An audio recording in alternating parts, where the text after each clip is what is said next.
Please enter your moderator code or your participant code, followed by the pound sign.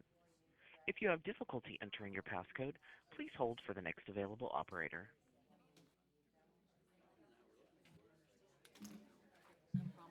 Welcome to the conference center. Please enter your moderator code or your participant code, followed by the pound sign. Welcome to the context system. Please. Hi, this is the conference operator. May I have your passcode, please? Hi, can you hear me? I didn't. I was on the way. It's in there.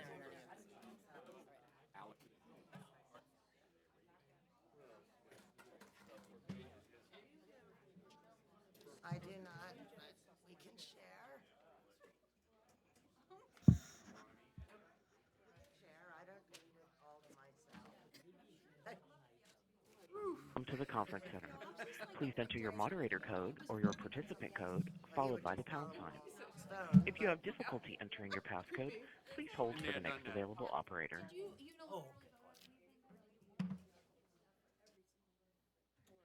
Welcome to the conference center. Please enter your moderator code or your participant code, followed by the pound sign. Why? Okay. So, been here, okay. I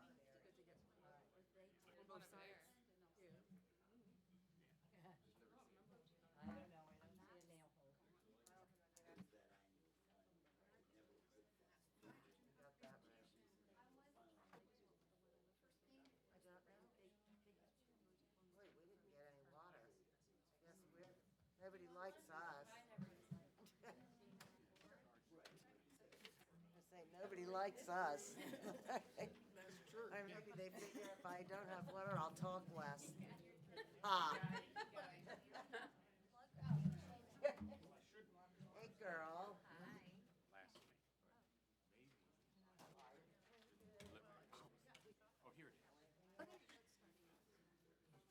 Welcome to the conference center. Please enter your moderator code or your participant code, followed by the pound sign. If you have difficulty entering Wow. Your passcode has been confirmed. Please wait while you are joined to the conference.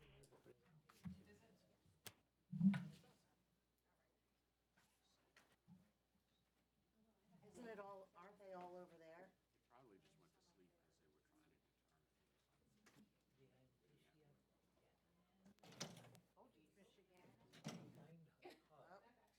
There we go. Wow. Yeah, I don't even know why it's there. It's not like that nobody uses anymore because it's so all low tech.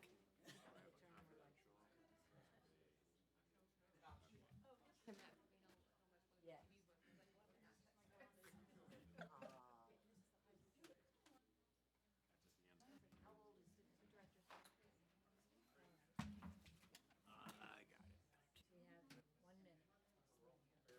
We have 1 minute. And speeding. Oh, yeah, and told me all about dating and signing. 2 minutes.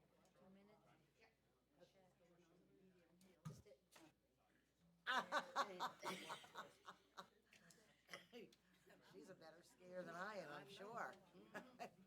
Aw. Katie signed her up.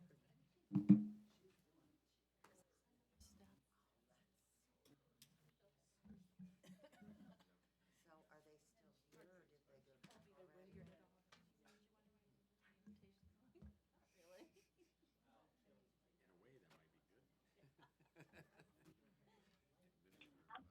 Yeah, come on in, please.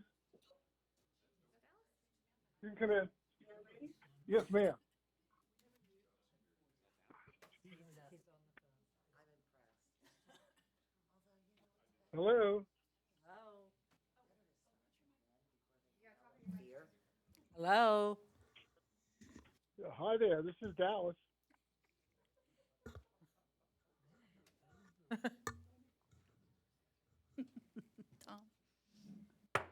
Call the meeting of November 8th, 2023 of the Public Service Commission of the State of Delaware to order. Before we do the reading of the minutes. I do have two things I would like to do.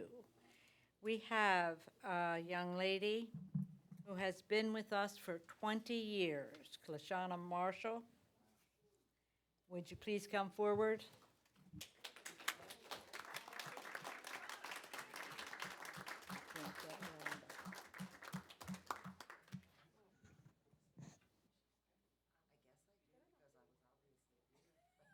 Frame it and hang it in the living room. Take a picture real quick. And here's your pin. Thank you so very much. We appreciate you.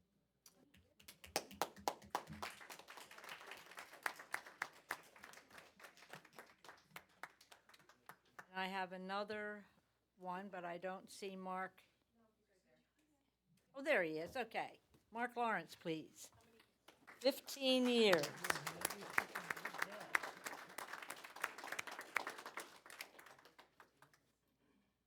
There you go. And your pin.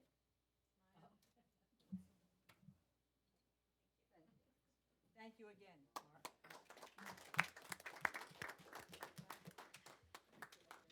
All right, and now, we'll go back to the agenda. The reading of the meeting minutes. Does anybody have any questions or concerns?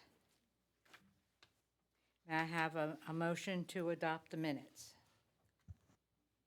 I move that So we adopt. moved. Chair Winslow moved. I'll second. Thank you very much. Any questions on the motion? All those in favor, please signify by saying aye. Aye. Aye. Chair Winslow? Aye. Thank you. Aye. We have a consent agenda. There are 5 items on the consent agenda. Would any of the commissioners like anything moved, or do you have questions on anything? I move that we adopt the consent agenda as presented. I second the motion. We have a motion and a second to adopt the consent agenda as presented. Are there any questions? All those in favor, please signify by saying aye. Aye. Aye. Aye. Aye. Aye. Commissioner Winslow? Aye. All right, we have all of those. And now on to the regular agenda. Item number 1 is the matter of the application of Delmarva Power and Light for an increase in electric base rates and other miscellaneous tariff changes. Summer Pope, please. Thank you, Madam Acting Chair and Commissioners. Summer Pope on behalf of the Commission. For Commission consideration today is proposed supplemental opinion and order number 10316, which was tabled from the last Commission meeting. As you recall, in March 2023, the Superior Court remanded the Commission's decision in Order 9953 regarding Delmarva's prepaid pension asset and other post-retirement employment benefits.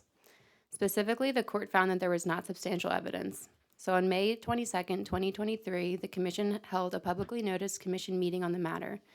No new evidence was presented to the Commission at that meeting. The Commission heard the positions of Delmarva and the DPA on that subject and voted to include PPA and rate base.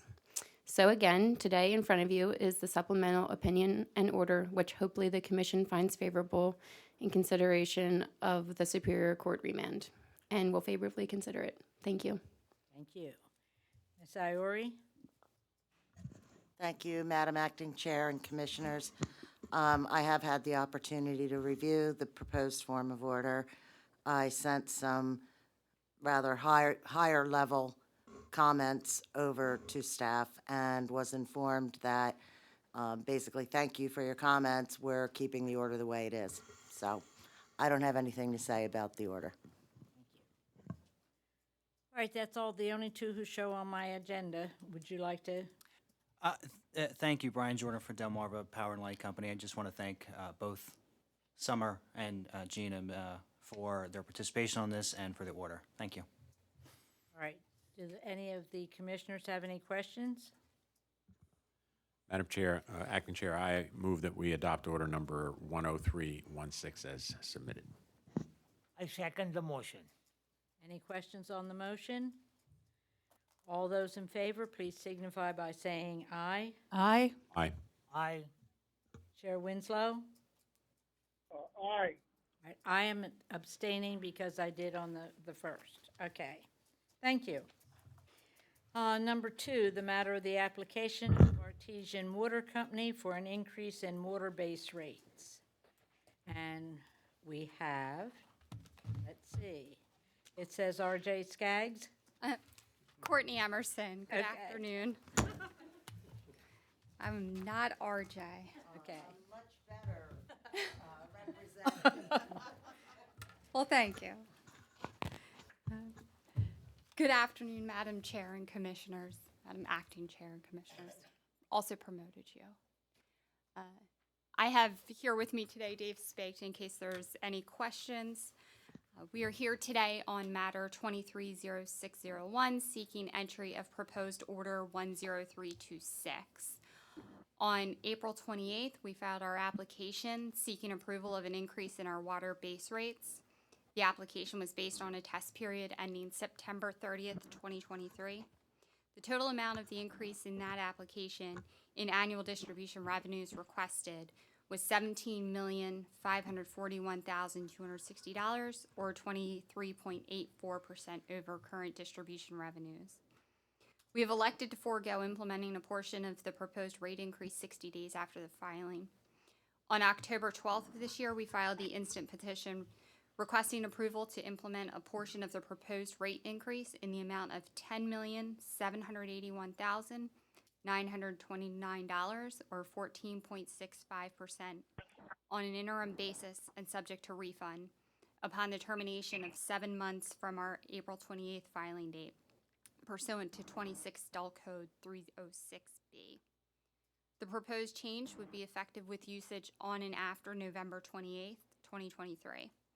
The DSIC rate will also be reset to 0 on that date. This would result in an increase to the average customer bill of approximately $3.50 per month. Under 26 Dull Code 306B, at the expiration of 7 months after the filing of an application for a rate increase, a public utility may implement its proposed rate increase on a temporary basis, subject to refund under bond with sureties, so long as the interim rate increase does not exceed 15% of its gross interstate operating revenues. The interim increase of $10,781,929 represents an overall increase of 14.65%, or 7.15% after resetting DSIC to 0, thus does not exceed the 15%. The interim rates would be effective 7 months after the initial filing, and the DSIC would be reset to 0. We respectfully request that the Commission approve by entering Order 10326, implementation of the interim rates with usage on and after November 28th, 2023, subject to refund with interest, and grant our request to accept our current financial condition and creditworthiness, our longstanding history with the State of Delaware, and our commitment to abide by any refund orders by the Commission to serve as sufficient surety to meet the bond requirements of 26 Dull Code 306B. We appreciate the efforts of DPA and staff in preparing and reviewing the order.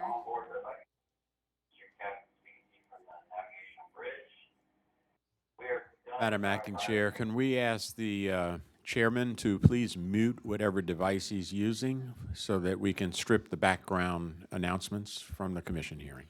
Thank you, Commissioner. And that was all I had. Thank you. Do we have Mr. Geddes on the phone for staff? Yes, Madam Acting Chair. Good afternoon, and members of the Commission. I have nothing to add to the presentation by the company's counsel. You also have staff memorandum dated November 1st, 2023, which outlines what Artesian is seeking, and asks your approval of this order. Thank you. Thank you. Ms. Iori? Thank you, Madam Acting Chair and Commissioners. The DPA does not oppose the proposed form of order. Thank you. Thank you. Are there any questions? Madam Acting Chair, I just have a curious question. Mr. Spate, can you just, at a high level and summary, tell us what's really driving the substantial increase need for this rate? Do you have a microphone, by the way? That would be very helpful. Thank you. That would probably be better. There's been a lot of investment made over the last year, year and a half. There's been a tremendous amount of investment made over the last 9 years. We've had the benefit of a rather stable financial period and able to do some refinancings that this commission has approved in the past. Well, with a recent uptick in interest rates, et cetera, and financial forecast, it's a time for resetting the rate, the base rate. We've had DSIC in place for quite a period of time now at 7.5%. That's maxed out. So we've done what we can to stay out of increasing base rates, but it's time to recognize all those plant and the spiraling costs that we've seen on the expense side. COVID kind of set some of our supply chains into a tither, shall we say, and chemicals, as well as purchase power. And I know Delmarva's sitting here and he'll slap me for it, but including our purchase power costs have gone up. So this is unfortunately the end result of some of that aftermath of COVID, where supply chains just haven't caught back up to what they were pre, and not sure they will, just because of gas and oil prices. So that's as scripted as I could make it. Okay, thank you. One further clarifying question, one last further clarifying question. With this rate increase as you see it, does it include the scope of potable as well as wastewater activities for Artesian, or is this strictly potable water? This is strictly potable. It's Artesian Water Company, Inc. Artesian Water Company, wastewater management company, would file a separate rate case as it relates to this. This is strictly potable water. All right, thank you. I have no further questions, Madam Acting Chair. Madam Acting Chair, I move that we adopt order number 10326. I have a second. I second. Any questions on the motion? All those in favor, please signify by saying aye. Aye. Aye. Aye. Chair Winslow? Aye. Thank you. Motion passes. Thank you. Thank you both. All right, and now we need Tricia Gannon.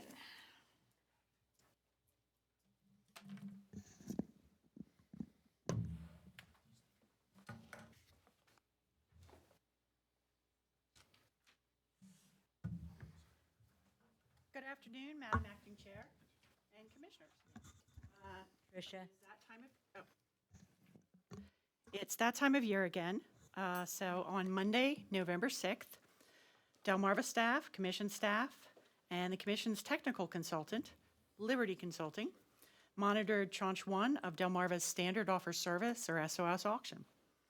Here today representing Liberty is Jim Letzelter. Dr. Letzelter is a management consultant with over 30 years' experience in the electric power industry, including, as you will recall, previously serving as the Commission's technical consultant for 9 years from 2013 to 2021. Slide presentation can be found linked on the Commission's agenda for those who would like to follow along, and may be viewable on stream. At the end of the public presentation, staff would respectfully ask you to approve the bids. If you wish to review the actual bid results, the Commission can vote to go into executive session for a confidential presentation. Mr. Litzelter, all yours. Good afternoon, Madam Acting Chair and Commissioners. It's great to see you all again. It's a bit of a homecoming. Well, thank you, Tricia. As Ms. Gannon mentioned, this Monday we did have an auction, and I'm pleased to say that it went fairly well, and I would start by saying it went better than last year. So that's the good news, and it's mostly good news. So starting with the executive summary, the 3 points are that the auction was well run, and it was run consistently with the RFP. It was highly competitive for some customer classes, but less so in others, but competitive overall. Participation and bid activity varied by customer class. It resulted in prices that were reasonably consistent with market conditions, especially when factoring in suppliers' risk premium requirements. And again, this varied by customer class as well. So just to go over our role as technical consultant. We reviewed the tasks and materials related to the supplier communication. We reviewed the prospective bidder website access and monitored their eligibility. We confirmed the fees paid to NLX.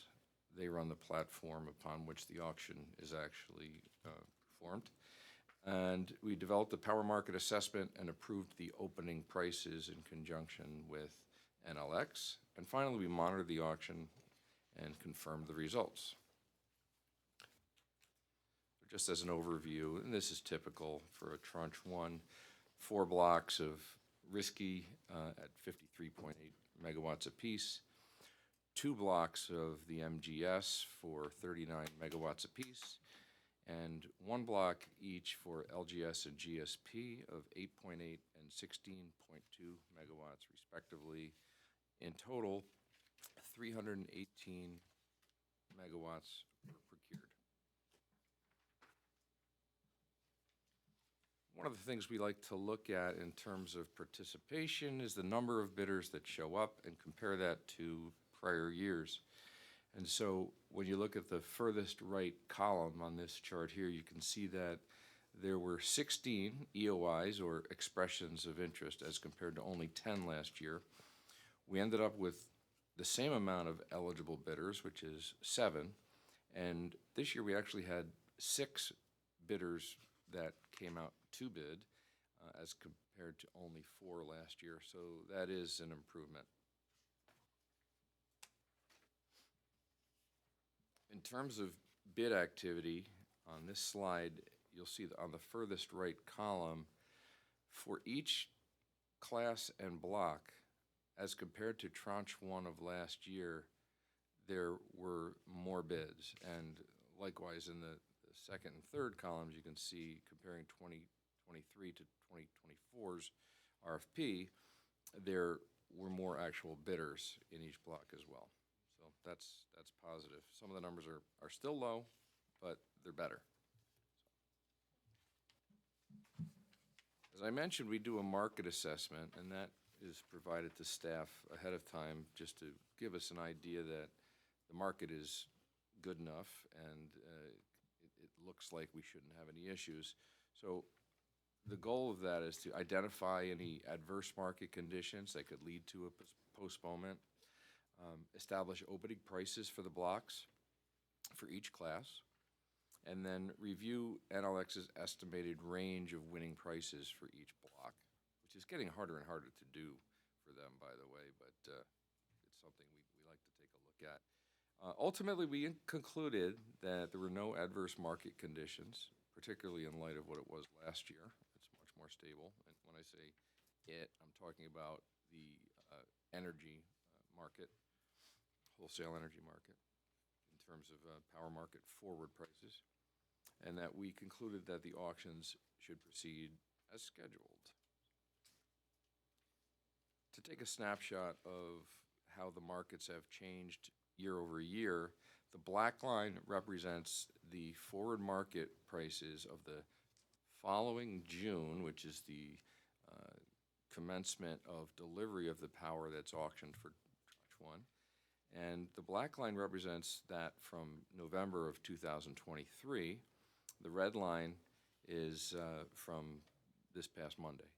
And you can see that the red line, which is the most current forward price outlook, is much lower, especially in the first 12 months of this stream as compared to last year. So all told, the wholesale energy prices are 32% lower than last year when looking at just 1 year, which would be June of 2024 to May of 2025. And then when you look at the entire 2-year period, which will in fact reflect the risky class but not the MGS, LGS, and GSP classes, the energy prices were 19% lower than last year's prices. So that was a good sign.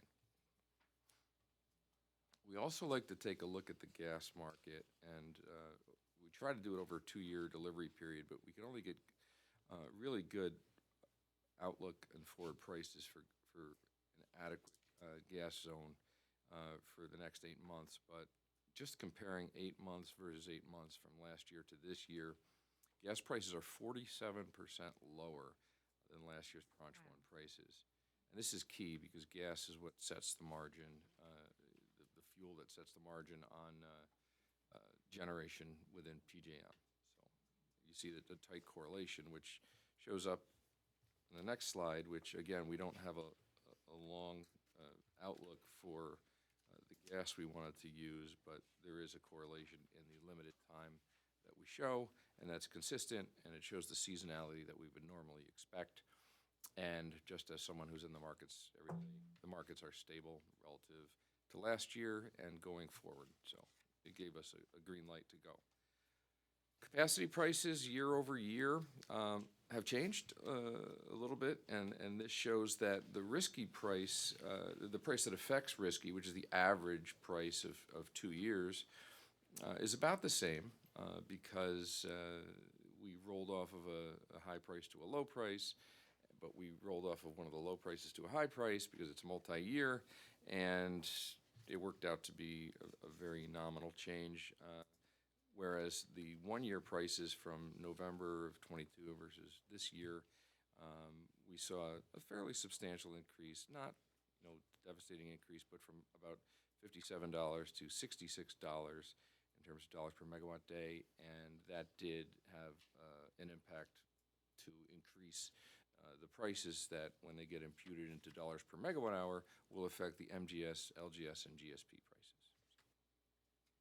In conclusion, the market conditions indicated that Tranche 1 should proceed, and we did that, and the auctions were well run, and they were accomplished according to the requirements.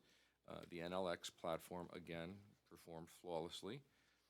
The auctions were reasonably competitive, although for certain classes we would like to see more competition in the future. And the auctions resulted in winning bids that were consistent with the outlook for regional energy and capacity markets, especially when you factor in the risk premium requirements of the suppliers. So we therefore recommend approving the winning bids. And if you have any questions, I'd be glad to answer. Thank you so very much, Mr. Linzelter. You're welcome. Questions? Do any of the commissioners feel the need to go into executive session to discuss this? No, Madam Acting Chair, Mr. Linzelter, welcome back again. Very nice presentation. Thanks for your support and guidance through this process. Very impressed with the way the market demonstrates its current pricing, and hopefully the trends will continue. Madam Chair, I'd like to make a motion that we adopt the report and the information as provided by Mr. Linzelter. I second the motion. Questions on the motion? All those in favor, please signify by saying aye. Aye. Aye. Aye. Chair Winslow? Aye. Thank you. Thank you so very much. Welcome back. Good stuff. Thank you. All right, and now we are on to the hearing schedule. In the matter of the provision of renewable energy portfolio standards compliance charge to retail customers. I lost the page. The service territory of Delmarva Power and Light for RPS year 2023-2024. We have Bryden Jordan from DP&L. No. Your Honor, Dawn Kurtz-Crompton appearing on behalf of Delmarva Power and Light Company. May I proceed? Certainly. Thank you, and good afternoon, Madam Acting Chair and Commissioners.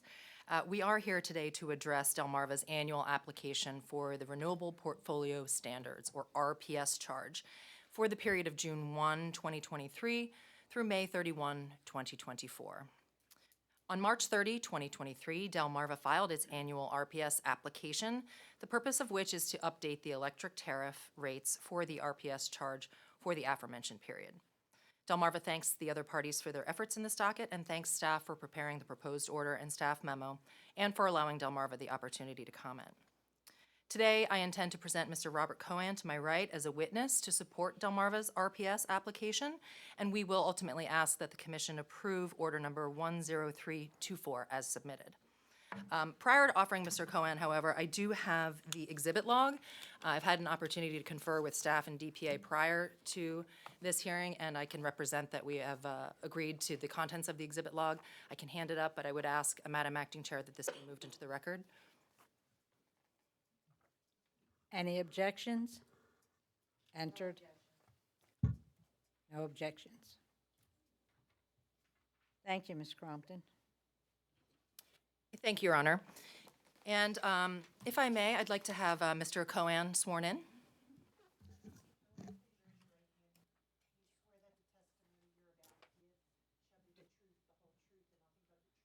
I do.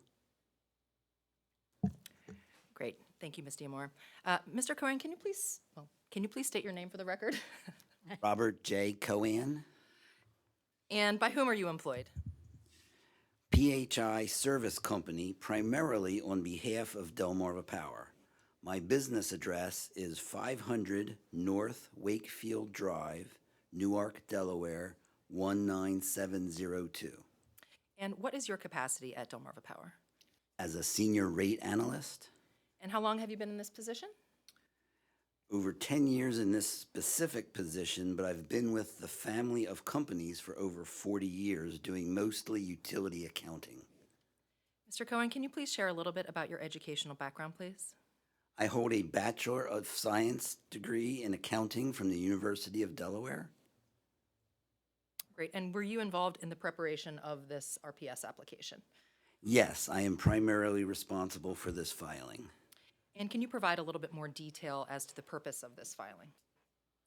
The purpose of this filing is to revise the electric tariff rates for the Renewable Portfolio Standards, or RPS, charge for the period of June 1st, 2023 to May 31st, 2024. The revised rates include estimates for the projected period, plus prior period true-ups for over or under recovered balances. And can you please explain what the components of the filing were? The filing was composed of revised tariff sheets, RPS charge calculations, rate change percentages, and supporting work papers. And was the methodology consistent with prior years? Yes. In connection with this application, did you schedule a meeting with PSC staff and DPA to review the documentation? Yes, we held two technical conferences via video conference and later answered both formal and informal discovery questions. And was notice of this application published as required by order number 10210, which was the opening order for this docket? Yes, they were published on May 9th, 2023. And were affidavits of publication filed with the Public Service Commission as well? Yes, on May 17th, 2023. And are the rates set forth in the application currently in effect? Yes, these charge rates were put into effect on a temporary basis effective June 1st, 2023, as authorized by order number 10210. And has staff determined that the commission should approve as final the rates that went into effect on a temporary basis on June 1? Yes, Ms. Kane's memo dated November 1st, 2023, recommends that the rates be approved as final. And can you please state what the bill impact will be for a typical residential customer as a result of this filing? A typical residential customer using 840 kilowatt hours per month on average has seen a decrease of approximately $1.29 per month. To be clear, should the Commission elect to enter proposed order number 10324, the rates currently in effect will not change and will not decrease any further. Thank you, Mr. Cohen. Do you have any further testimony at this time? No. Delmarva offers Mr. Cohen for cross-examination. Staff doesn't have any cross. Thank you. And that concludes Delmarva's presentation. Thank you, Your Honor. Thank you very much. Summer Pope, please. Thank you, Madam Acting Chair. Summer Pope on behalf of staff. Staff has one witness, Ms. Samantha Kane, and I would ask that she be sworn in.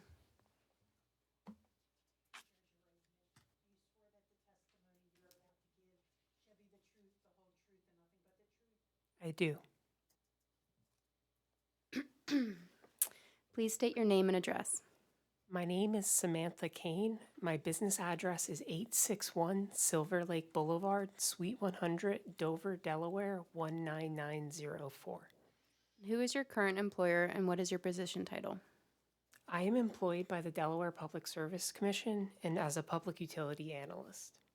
What is your educational and professional background? I have a bachelor's degree in economics from the University of Florida, and I have been an analyst with the commission for about 3 years. And what was your role in docket number 230458? I was the case manager for this proceeding. What is this particular proceeding for? On March 30th, 2023, Delmarva filed the application for approval of the 2023 RPS rate charge. According to the company's tariff, the rate went from 0.006411 per kilowatt hour to 0.004868 per kilowatt hour, a decrease of approximately 24%. As Delmarva explained in the filing and technical conference, the 24% decrease is due primarily to the sale of wind in the energy markets at a higher price than forecasted. The Commission approved the proposed rates on a temporary basis with proration, subject to refund, in order number 10210, dated April 26th, 2023. Did you receive any public comments pertaining to this application? Staff received no public comments. What was the nature of your review?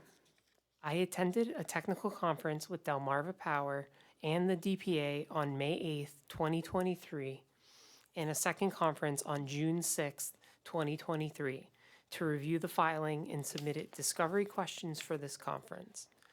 I reviewed calculations, invoices, and worksheets comprising the summation of the RPS rate. What did you find as part of your analysis?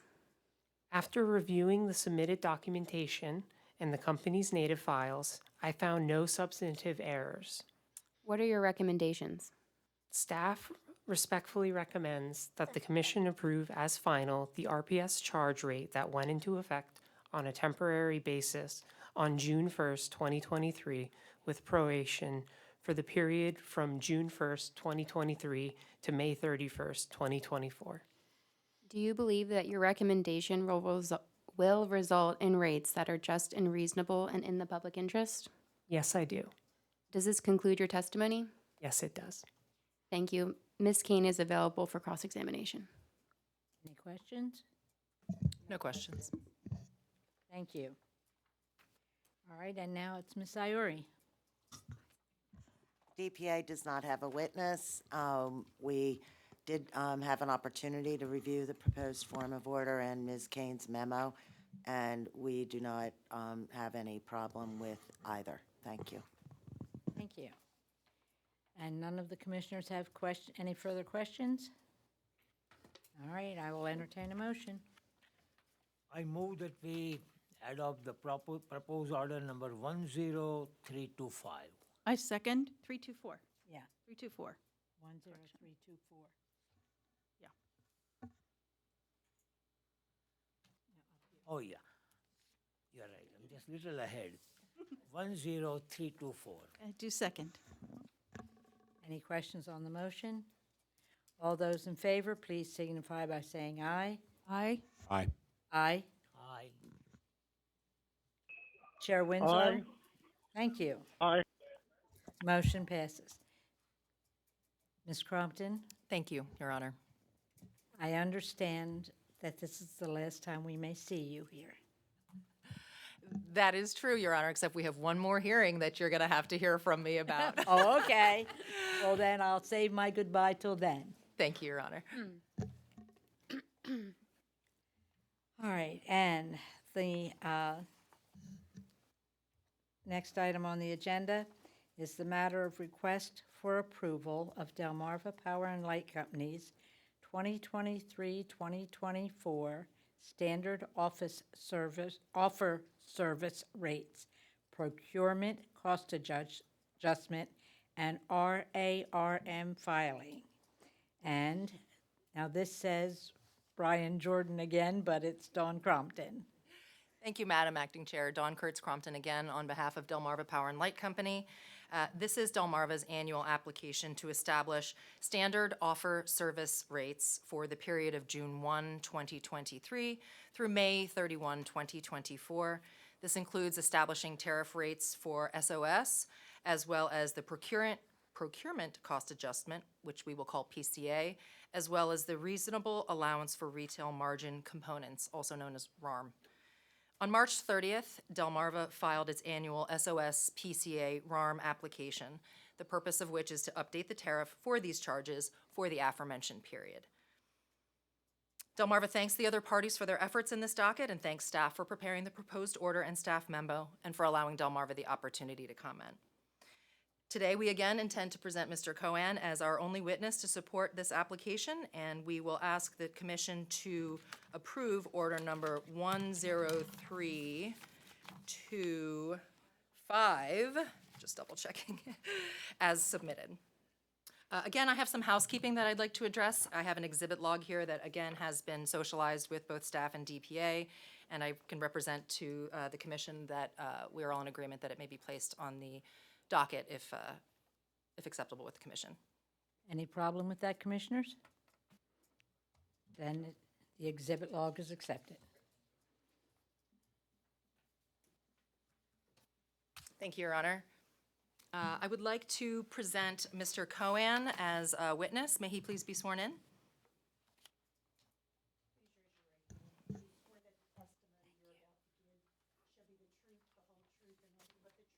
I do. Mr. Cohen, can you please state your name for the record in this docket? Robert J. Cohen, And sir, by whom are you employed? PHI Service Company, primarily on behalf of Delmarva Power. My business address is 500 North Wakefield Drive, Newark, Delaware, 19702. And in what capacity are you employed by Delmarva Power? Senior Rate Analyst. How long have you been in this position? Over 10 years in this specific position, but I've been with the family of companies for over 40 years, doing mostly utility accounting. Can you please talk about your educational background? I have a Bachelor of Science in Accounting from the University of Delaware. And were you involved in preparing the SOS PCA RARM application for filing that was submitted on March 30 of this year? Yes, I am primarily responsible for this filing. And can you briefly explain the purpose of the SOS PCA RARM filing? The purpose of this filing is to establish the electric standard offer service rates for the period of June 1st, 2023 to May 31st, 2024. This includes establishing tariff rates for standard offer service supply, which includes the procurement cost adjustment and the reasonable allowance for retail margin components. The revised rates include estimates for the projected period, plus prior period true-ups for any over or under recovered balances. And what was this filing composed of, please? The filing was composed of revised tariff sheets, PCA calculation, SOS supply rate calculation, bill impacts, RARM rate calculation, and supporting work papers. And was the methodology consistent with prior years? Yes. In connection with this filing, did you host meetings with staff and DPA? Yes, we held 2 technical conferences via video conference and later answered both formal and informal discovery questions. Did staff or DPA propose any adjustments based on the documentation included in the filing? No adjustments have been requested. And was notice of this application published as required by Opening Order 10209? Yes, the notice was published in 3 Delaware newspapers on May 16, 2023. And were affidavits of publication filed with the Public Service Commission? Yes, on May 31st, 2023. And are the proposed rates currently in effect? Yes, these charges were put into effect on a temporary basis effective June 1, 2023, as authorized by Order Number 10209. And has staff determined that the commission should approve as final the rates that went into effect on a temporary basis on June 1? Yes, as set forth in their memo dated November 1, 2023, staff recommends that the commission approve the temporary rates as final. And can you please advise the commission about the bill impact to customers as a result of this filing? A typical residential customer using 840 kilowatt hours per month on average has seen an increase of approximately $12.47 per month, which is a 9.91% increase when including the delivery and supply portions of the bill. To be clear, should the commission elect to enter proposed order number 10325, the rates currently in effect will not change and will not increase any further. Does this conclude your testimony, Mr. Cohen? Yes. Delmarva offers Mr. Cohen for cross-examination. No questions. Commissioners? All right, then we have Ms. Pope again. Thank you, Madam Acting Chair and Commissioners. Summer Pope on behalf of staff. Staff has one witness, Ms. Samantha Kane, and I would ask that she be sworn in.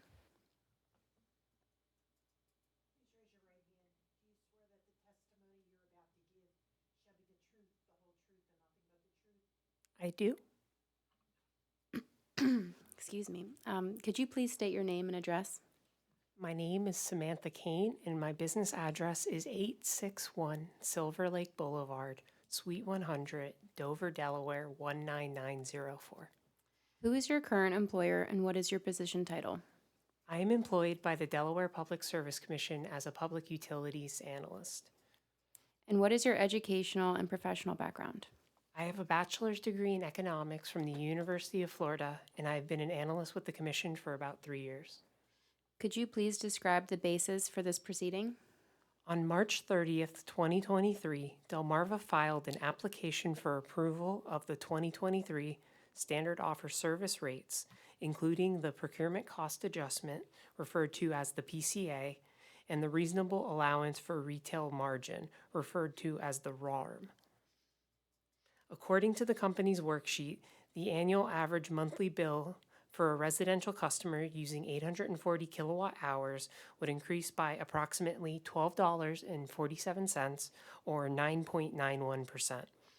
The Commission approved the proposed rates on a temporary basis with proration, subject to refund in order number 10209, dated April 26, 2023. Thank you. Was the public notice properly published, and did you receive any comments pertaining to this application? Yes. The notice was published on May 16, 2023 in the Delaware State News, the News Journal, and the Cape Gazette. Staff received no petitions for intervention, public comments, or objections before the June 23, 2023 deadline for this filing. The Delaware Division of the Public Advocate filed its statutory notice of intervention on April 3, 2023. What was your role in this proceeding? I served as case manager for this filing. I reviewed the Procurement Cost Adjustment Rate, or PCA, the Standard Offer Service, or SOS Fixed Bid Price component, and the Reasonable Allowance for Retail Margin, or RARM, in this filing. And what was the nature of your review?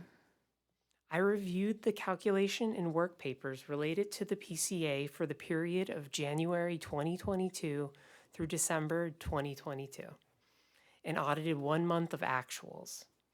I also reviewed the SOS fixed price calculations and components of the winning tranche bids, as well as the forecasted megawatt hours to verify the full requirement cost per the summer and winter seasons, rate class, and forecasted billing requirements.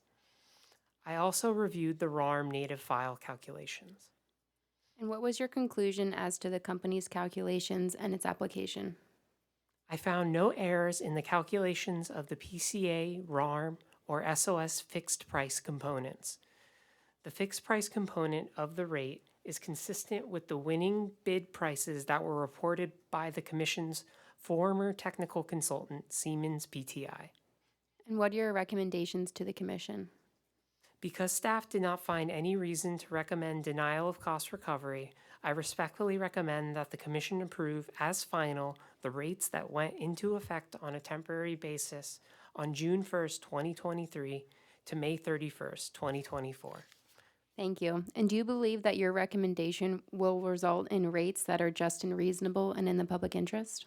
Yes, staff found the rates and tariff changes to be consistent with previous orders, which were approved as being just and reasonable and in the public interest.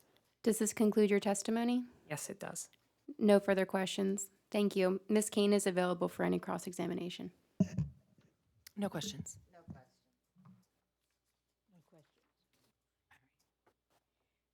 Ms. Iori? Thank you, Madam Acting Chair and Commissioners. The DPA does not have a witness for this matter either. We have had the opportunity to review the proposed form of order and Ms. Kane's memo, and we have no opposition to either. Thank you. Commissioners? Madam Acting Chair, I move that we adopt order number 10325. I second it. Any questions on the motion? All those in favor, please signify by saying aye. Aye. Aye. Aye. Chair Winslow? Aye. Thank you. And now, thank you so very much for your service. We'll miss you, and good luck. Congratulations and best wishes on your new Thank you position. very much. I'll be still with the company, so Yes. you might not be entirely rid of me yet, but I will miss spending this time with you all. So thank you very much, Madam Acting Chair. You're very welcome. Much success. All right, are there any members of the public who would like to make comment?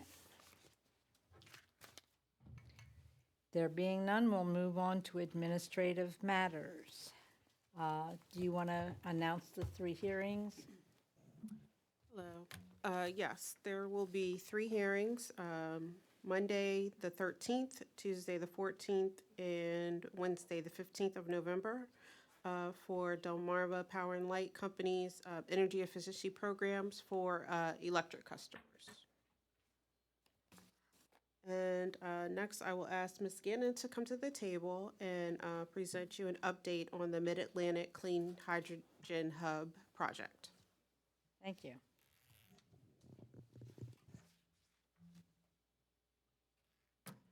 Good afternoon, Chair and Commissioners. Chair Winslow asked me to attend a briefing on October 25th on the Regional Clean Hydrogen Hub. I will now walk you through the 90-minute presentation. Just kidding. Thank you, but we... This briefing was presented by the Office of Clean Energy Demonstrations, or OCED, which is part of the Department of Energy. The final presenter was a familiar face. Colin O'Mara, former Secretary of DENREC, is the chair of the Mach 2 Mid-Atlantic Regional Hydrogen Hub. OCED is giving out $25 billion in federal funds to clean energy projects that accelerate the deployment, adoption, and equitable transition to a decarbonized energy system. $8 billion is being split by the 7 hydrogen hubs. A regional hub is a network of hydrogen producers, consumers, and local infrastructure. Hubs match increased production with regional demand. These are the 7 hubs. California and Gulf Coast can receive up to $1.2 billion. Pacific Northwest and Midwest, $1 billion. Heartland and Appalachian, $925 million. And Mid-Atlantic, also known as Mach 2, can receive up to $750 million. They asked for $900 million, but it's still a big investment and a big win. A key component in OCED's program is prioritizing community benefits. Each hub must present a detailed community benefits plan that addresses community and labor engagement, diversity, equity, inclusion, and accessibility, investing in the American workforce, and Justice 40 initiative. This will help ensure broadly shared prosperity in the clean energy transition.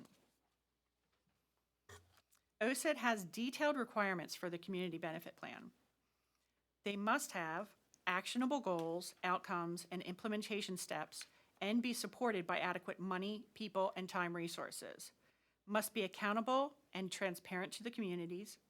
Must have clear metrics to measure success. Match actions to the needs of the communities. Robustly address the 4 areas. Minimize negative impacts to community. Create quality jobs. Incorporate community and worker feedback, and have lasting and enforceable community and labor agreements. Selected hydrogen hub projects must continue to meet the requirements of each phase in OSID's implementation plan. OSID stated that we're currently in the negotiation phase. Their plan covers an 8 to 12-year period that starts with the next phase, the submission of the detailed plans, and ends with operations. However, the timeline that Mach 2 presents is much shorter. They say there will be an 18-month planning period. Mach 2 states they are positioned to address the community benefits. The first picture shows the project can benefit disadvantaged communities. There are several disadvantaged communities in the area selected. The second slide shows the area has significant air pollution, so improvement is needed. The third shows there is a network of producers, users, and infrastructure. Pardon me, a question? On the previous slide, on this one. On the right side at the bottom, you have some bullets, and one that's purple says excluding something. Can you, my eyes are not good enough, sorry. Neither are mine. 8? Well, I have my glasses on today as well, but I think it's a shortened abbreviation of mechanical. Thank you.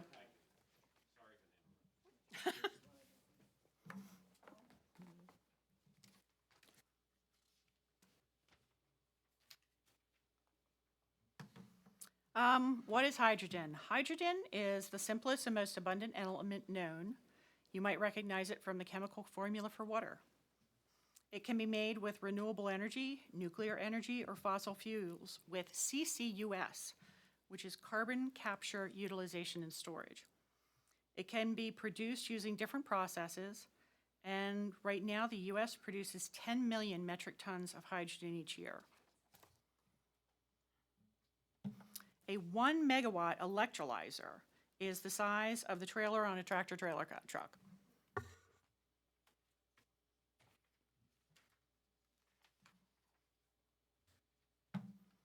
So Mach 2 is going to be a fossil fuel-free hub. Colors are used to show the fuels used to produce colorless hydrogen. By 2028, Mach 2 hopes to produce 174 million tons or metric tons of hydrogen a day, with 77% coming from solar or wind, 22% from nuclear, and 4% from biogas or biomethane. Projected demand is 315 metric tons a day. By 2034, the goal is to produce 271 metric tons of hydrogen a day, with a demand projected at 338 metric tons. So, as you can see, increasing production that much by 25 to 28 is well ahead of the 10-year plan that OSID is expecting.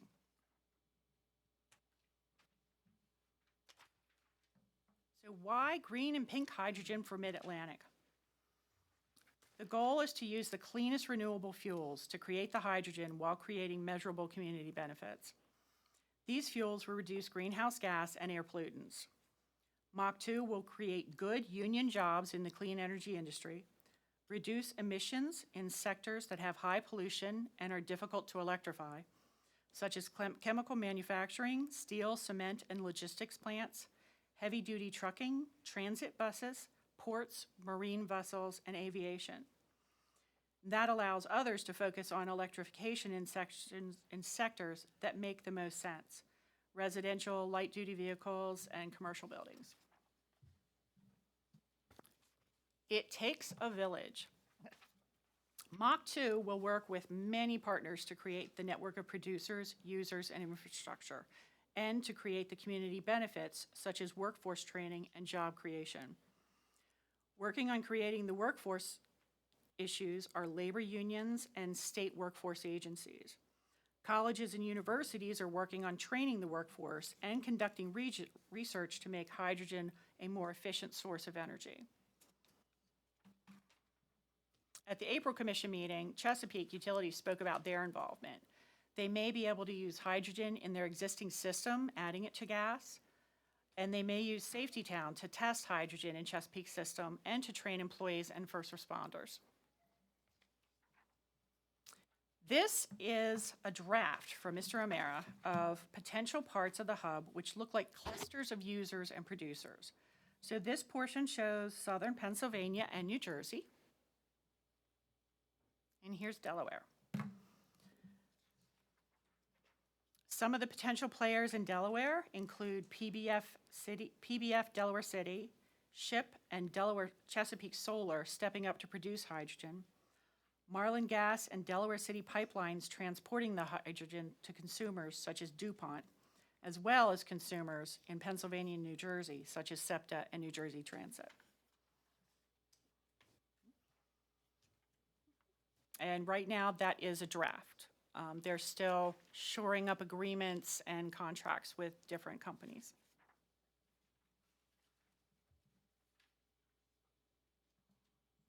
Mach 2 says they will create over 20,000 well-paying jobs in clean energy, including over 13,000 union construction jobs. Each project will be constructed under a project labor agreement. There will be job training opportunities, especially in historically underserved communities. Key workforce partners include universities and workforce agencies such as Del State, University of Delaware, and the Delaware Workforce Development Board. There are numerous resources to learn more, including OSID's website and the Mach 2 webpage. I'm sure that was not the last briefing that I will hear on hydrogen hubs, but that's what we know for now. Thank you very much for your time. Thank you for your 90-minute presentation. I have maybe two questions. Okay. Not too difficult, I don't think, but what is the center or leadership, or where is the central hub for the initiative that this describes? Is there a physical location in what state, for example? Is it the Department of Energy? No, what they're going to do is they're going to have, it's basically going to be structured, the Mach 2 program is going to be structured a lot like a company. They're going to have, let me find it. This is the 90-minute one.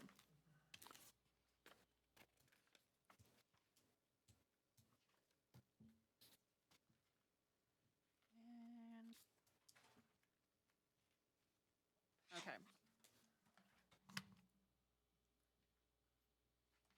They're saying there's going to be a board of directors at the top, advisory committees for both the industry and for community activities. Is that in here?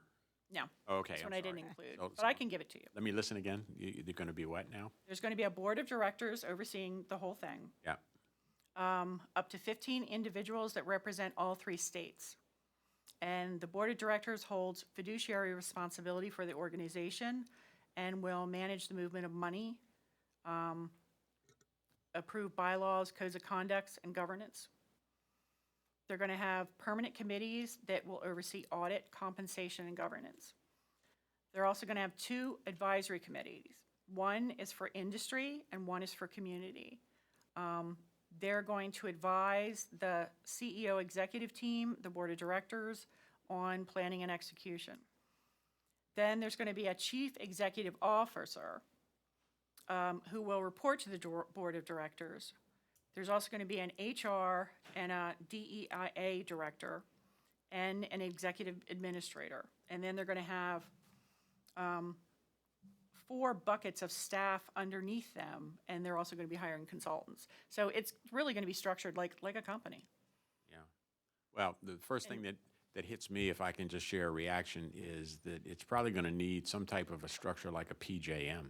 you've got a transmission network to move hydrogen around the region. You've got pipelines to deploy, infrastructure to oversee. And the folks who are going to be using it are going to want to have a stake in some of the decision-making process. So it sounds like an enormous challenge, but, you know, it clearly is guided towards some significant goals. If they can achieve some of them, that would be great. Thanks for interpreting, making the presentation, and attending. I appreciate it. Ms. Gannon, I have a question. You mentioned on slide 11 that, that the anticipated hydrogen fuel demand would increase significantly from, from 2028 through 2031 and beyond. What do those numbers mean in terms of what percentage of overall power? Did they mention that, or where did they get the figures when they determine what that is? These are the goals of Mach 2 in terms of getting production facilities up and running. They haven't started to release data on production and usage in terms of specifics. But they did say that because this is a tri-state program, we don't know where those first production facilities are going to be. We don't know if PBF Energy is going to be up and running first. We don't know if it's going to be one of the Pennsylvania or New Jersey locations.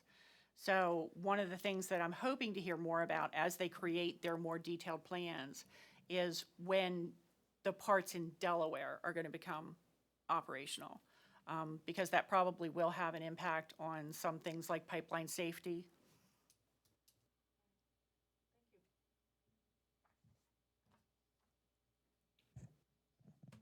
Thanks, Ms. Patricia. Gannon.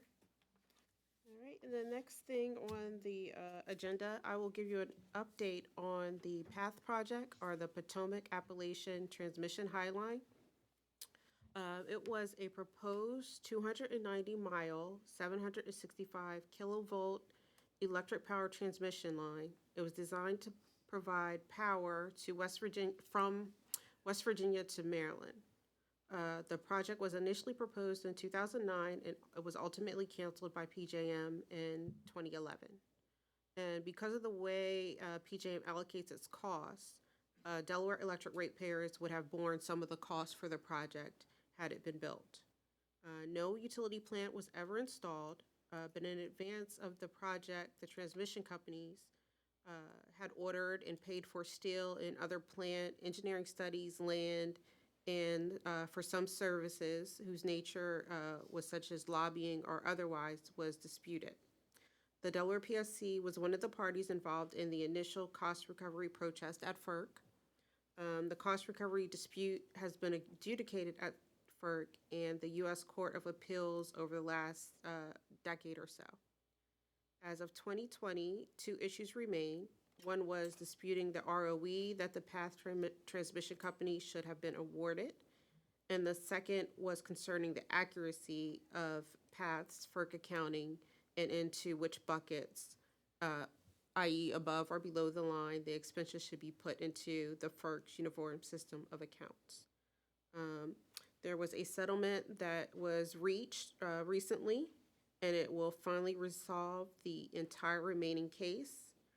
Our FERC attorney, Bob Weishar, reviewed the proposed settlement, and a credit to customers of Delmarva will be reflected next year when they make their annual transmission filing. We only became aware of this issue a couple of weeks ago, and last week, Executive Director Hartigan authorized the signing on to the settlement agreement due to the due date following in between commission meetings. Given the length of the dispute, there is no one currently on staff who was involved in this proceeding. We had Mr. Farber involved. He retired in 2018. But if you have any issue or any questions, I'll be happy to research the issues and respond at another time to your questions. Thank you. Please just approve it. The This has been going on for more than 10 years. I think both of us remember that one. All three of us. All three of us, okay. Please just approve it. We have signed on, yes. Okay, and that concludes my updates. The next commission meeting will be on Wednesday, November 29th, and happy Turkey Day, happy Thanksgiving to everyone. Happy Thanksgiving. Thank you. Meeting adjourned.